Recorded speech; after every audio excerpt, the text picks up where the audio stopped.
On the night of December 3rd, things were also restless in Russia. However, it was not residential buildings that were attacked there, but oil storage facilities.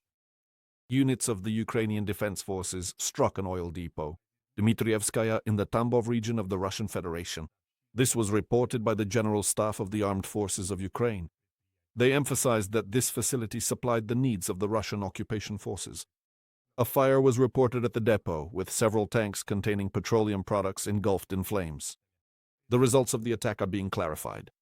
In addition, the General Staff of the Armed Forces of Ukraine noted that strikes were also carried out on other Russian military facilities. Strikes targeted a technical observation post on a marine stationary platform (MSP) in the Black Sea. Preliminarily, a Russian UAV crew was destroyed and a surface situation radar station was hit on the self-elevating floating drilling rig Sivash.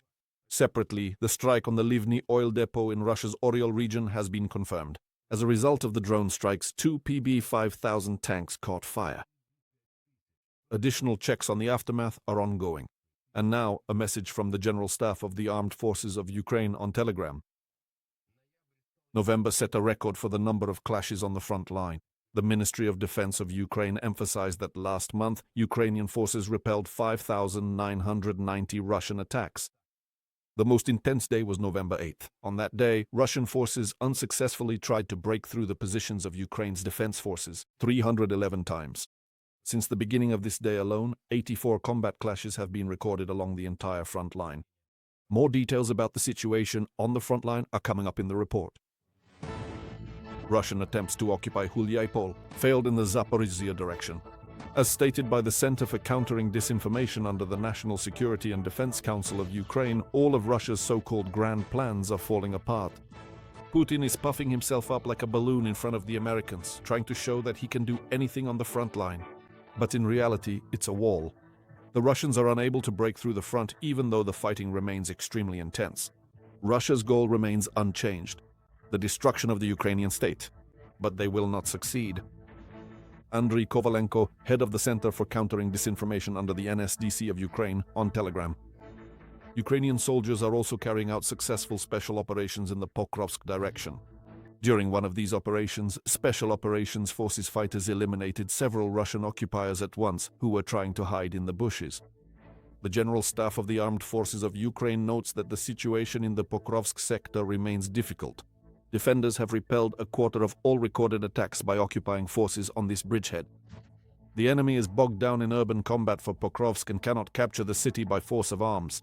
That is why they are trying to ramp up propaganda and disinformation, manipulating fabricated stories about the alleged capture of Pokrovsk, both openly and covertly. The situation in our area of responsibility remains difficult. The enemy is actively assaulting the northern part of Pokrovsk. Ukrainian soldiers continue to carry out their tasks in defending the city. From the report of the 7th Rapid Response Corps of the Air Assault Forces in the Armed Forces of Ukraine on Telegram. The situation is also difficult in the Kostiantynivka, southern Slobozhanska, and Oleksandrivka directions. The defense forces are holding back the enemy's advance and destroying their equipment and manpower. The brave soldiers have recently published a video of their actions. Of the extensive destruction of a critical UAV command post that the Russian forces had strategically set up in one of the prominent buildings within the Vovchansk-Kharkiv region, specifically. A precise strike was delivered by Ukrainian aviation. Military experts note that the losses of the Russian army are simply colossal. After all, lately the enemy has been using either human wave or infantry assault tactics, or is using vehicles not suited for protecting personnel to move through the kill zone. Cars, motorcycles. Accordingly, the chances of survival for Russian assault troops moving through the kill zone in this way are very slim. The total number of Russian army losses for the month of November is just over 30,000.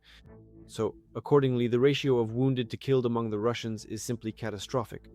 Just in the past 24 hours, Ukraine's defense forces have eliminated 1,200 Russian occupiers.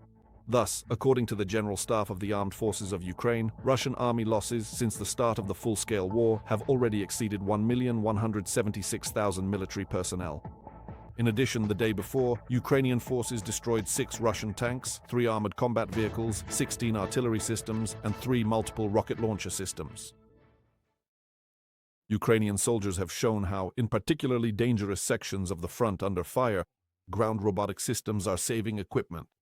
The footage shows one of the robots carefully retrieving a damaged vampire drone, which the soldiers later repaired and sent back on a combat mission. Ukrainian Marine Serhiy Kuznetsov spent 1,198 days in Russian captivity. He returned home during a prisoner exchange in July of this year. He is currently undergoing rehabilitation and plans to return to the ranks of the armed forces of Ukraine. He is also waiting for the return of his younger brother, with whom he was captured in Mariupol. What did he endure in Russian captivity? Our correspondents have the story. These are the scenes from the prisoner exchange that took place on July 23, 2025. Among those who returned was Marine Serhiy Kuznetsov. The very First thing I found, I exploded with emotion. The first thing I noticed was the grass, the green grass. We had concrete walls, and all we could see through the bars were some local landscapes. And even then we weren't allowed to look at all of that. Everything was behind bars, but here, grass, green grass. Sergei is originally from Mykolaiv and by education a historian. In 2016, he signed a contract and became a Marine. The full-scale Russian invasion caught him in Mariupol. That's where his 36th Brigade was carrying out its missions. The guys acted very heroically.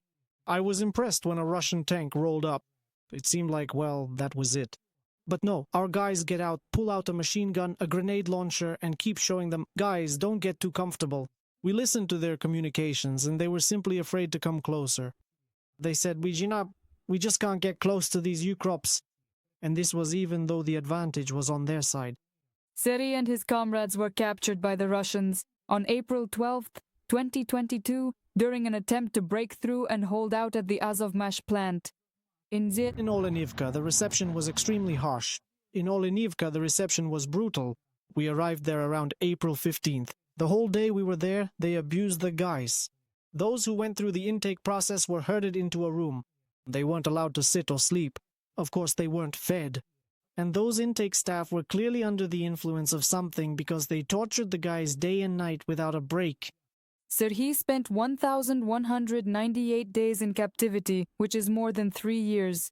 During this time, he was held in Sartana, Olenivka, Taganrog, Moscow, and Galich in the Kostroma region.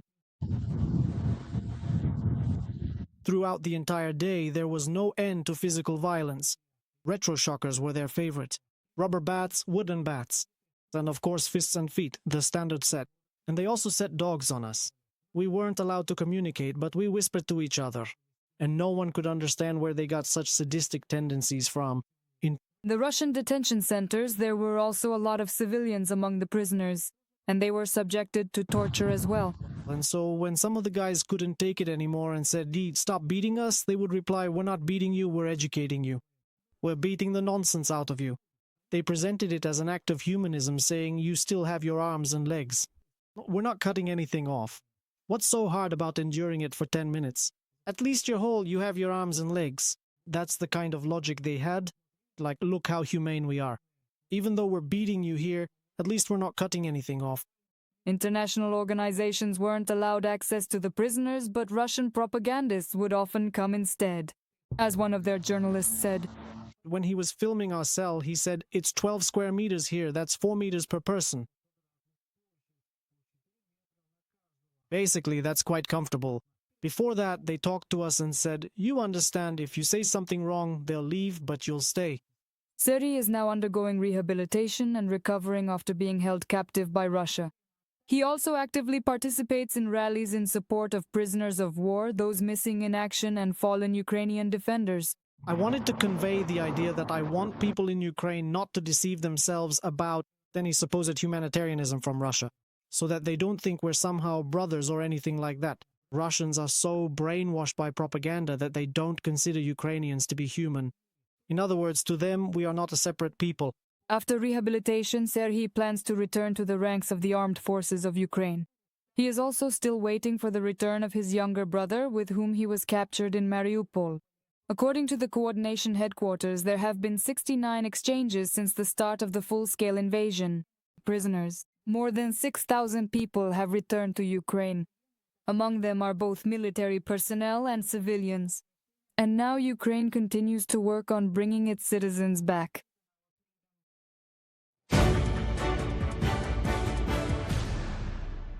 The military and energy workers of Poland are joining forces to protect the country's critical infrastructure. They have signed the first strategic document in the field of energy facility defense. The agreement provides for the assessment of plans, security measures, and joint exercises in case of sabotage. Warsaw also wants to make use of Ukraine's defense experience as its infrastructure is under constant attack by the Russian army. Let me remind you, Poland has experienced a wave of sabotage and arson in recent years, culminating in drone incursions in September and a railway explosion last month. We have recorded attempts to disrupt the operation of the oil terminal. There have been drone flights near power plants and transformer stations. That is why we want to rely on the best experience of the Polish armed forces to protect this infrastructure. After all, the threats have not disappeared. Those who are trying to harm Poland will continue to target such facilities, and we are combining experience, technology, and resources to ensure the effective operation of the energy sector even under the most challenging conditions. Putin is demonstrating a willingness to start a broader conflict with NATO. This was stated by Lithuanian Foreign Minister Kęstutis Birdis during a meeting with colleagues at the alliance headquarters. Meanwhile, in the United Kingdom, the military threats of the Kremlin dictator were described as the same old saber-rattling, weapons and calls to increase pressure on Russia. How Europe reacted to Moscow's latest provocations and propaganda, we'll tell you next. Downing Street rejected Putin's statement that Russia is ready for war with Europe, calling it yet another empty Kremlin bluster. The Guardian reports this, citing a spokesperson for UK Prime Minister Keir Starmer at a parliamentary session on December 3rd. Russia's readiness for war with Europe. British Health Minister Wes Streeting called it, and I quote, "the same old saber-rattling." I think we should take it for what it is. In fact, namely, as the same old threats we've already heard from Putin. The irony is, if Putin's actions in Ukraine weren't so serious, his statements about the belligerence of European leaders would seem laughable. On December 2nd, ahead of talks with the American delegation about a plan to end the war against Ukraine, Putin once again repeated the Kremlin's traditional narrative about not wanting to fight, and at the same time, about Russia's readiness to fight Europe. The American Institute for the Study of War believes that the Kremlin's threats against Europe are likely aimed at reducing its involvement in the peace process as well as undermining the strengthening of its defense capabilities. Putin made a barely veiled nuclear threat, stating that if Europe starts a war with Russia, a situation will soon arise in which Russia will no longer exist. Who to negotiate with? The Kremlin's threats against Europe are likely aimed at deterring Europe's participation in the peace process, from the report of the Institute for the Study of War. Meanwhile, the head of NATO ignored Putin's threats of war with Europe. Mark Rutte emphasized that he would not respond to every such comment coming from Moscow. The Secretary General has repeatedly shown a restrained reaction to the Kremlin's threatening statements. For example, at the beginning of November, Rutte was asked to comment on the meeting of Russia's Security Council, which Putin convened after the US announced new nuclear tests. In response, Rutte said that he no longer reacts to such demonstrative gatherings. At the meeting of NATO foreign ministers in Brussels, the Secretary General noted that diplomatic efforts are still ongoing. Speaking about Ukraine, we all recognize that our security is closely interconnected and we are all working to put an end to the war against Ukraine and to establish a just and lasting peace. We welcome the ongoing efforts of the United States aimed at achieving this goal, and I am confident that these persistent efforts will ultimately lead to the restoration of peace in Europe. EU ministers responded to Putin's alleged readiness to wage war against Europe. In particular, the Netherlands and Sweden called for increased NATO defense spending in response. We know, especially those of us who live close to Russia, that they pose a real threat. That is precisely why we need to deter them by all possible means. Maria Malmer Stenergaard, Sweden's Minister for Foreign Affairs at a meeting at NATO headquarters. The Lithuanian foreign minister is convinced that Putin is projecting his willingness to intervene in a broader conflict with NATO. At the same time, the Latvian foreign minister called on people not to listen to Russian propaganda and disinformation. Putin has drawn his red lines before the war against Ukraine and has shifted them during the conflict. Our task is to make sure that we, as NATO, remain as strong as we have always been. We have maintained peace since NATO was founded. That is our mission, and that is what we will continue to do. by Babraje, Minister of Foreign Affairs of Latvia, at a meeting at NATO headquarters in Latvia plans to complete the construction of a barrier on the border with Russia by the end of 2025. This is being reported by Latvian media.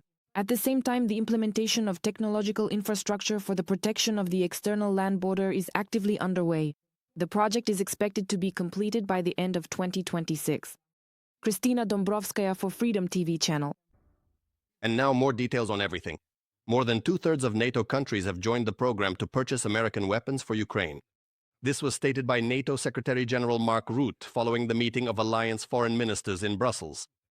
He emphasized that today several more countries have pledged to provide additional resources to support Kyiv within the framework of Pearl. Among them are Canada, Germany, the Netherlands, Norway, and Poland.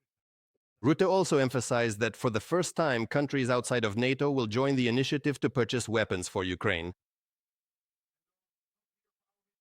And although they are not present at our meeting today, we have received messages from Australia and New Zealand that they will also contribute to the Pearl program and will become the first NATO partners to do so. This means that allies and partners have already allocated more than $4 billion to the Pearl program, which allows us to move toward the goal of allocating $5 billion for the entire year. This stream of aid is crucial. Once again, I urge everyone to speed up the fulfillment of their commitments, not only for this winter, but also as part of planning for 2026. About what else Ukraine's partners announced at the meeting of NATO foreign ministers was reported by Freedom TV's special correspondent in Europe, Vitaly Sizov. He will share the details in the following report. Ukraine's NATO allies have pledged to provide record amounts of military aid under the Pearl program for the purchase of American weapons. The list of countries participating in this program has expanded beyond the alliance. This was announced today following the meeting of NATO foreign ministers in Brussels. The head of the Ukrainian Ministry of Foreign Affairs, Andriy Sybiha, also joined his colleagues. If we compare it to previous years, at least the meetings I have attended, today's is the most productive in terms of contributions and decisions made by the participating countries for our defense. What we calculated on the way here is about $1 billion in additional funding from our allies to support our army through the Pearl program. For me, as the foreign minister of Ukraine, a country at war, it is truly important to feel this unity and determination in support, especially right now. The conversation was very substantive. Every speech included specific things that need to be done. The head of the Polish Foreign Ministry, Radosław Sikorski, announced that his country is joining Pearl and allocating funds for the purchase of American weapons. For Ukraine, that's $100 million. As he noted, these funds will be used to purchase Patriot missiles, which are meant to protect Ukrainian cities and power plants. And the Swedish foreign minister called for increasing pressure on Russia by providing Ukraine with even more support. The Nordic countries provide a third of all military aid given to Ukraine by NATO countries. This year, that says a lot about our 5 countries with a combined population of less than 30 million people. But it also says a lot about what other countries could do. And if we don't do this now, it will cost us much more in the future. Ukraine's NATO allies have once again confirmed that they are ready to further increase their support for Kyiv to ensure a just peace, which would guarantee security not only for Ukraine itself but for all of Europe. In other words, Ukraine must remain sovereign and its borders must not be changed by force. To this end, Norway has made a contribution of $500 million today. We absolutely need a strong and a very well-armed Ukraine. That is precisely why we are very proud to join this significant joint Polish-German-Norwegian initiative to allocate the substantial Pearl package, which is worth $500 million. This package is to be dispersed immediately and, as you know, is intended for the purchase of American weapons that will be used by Ukraine and will strengthen its defense capabilities at this critically important moment, because the security of Europe is at stake. Today, the allies also discussed the synchronization of sanctions against Russia. The Ukrainian side proposed using tariffs against Moscow and its goods. Summing up the meeting, it can be said that the Pearl initiative, which was launched several months ago, is now operating at full capacity and is helping to replenish Ukraine's arsenal. Currently, they are able to raise $1 billion per month, but the allies want to increase this amount. Vitaly Sizov, Ruslan Kuzhgov from Brussels for Freedom TV channel.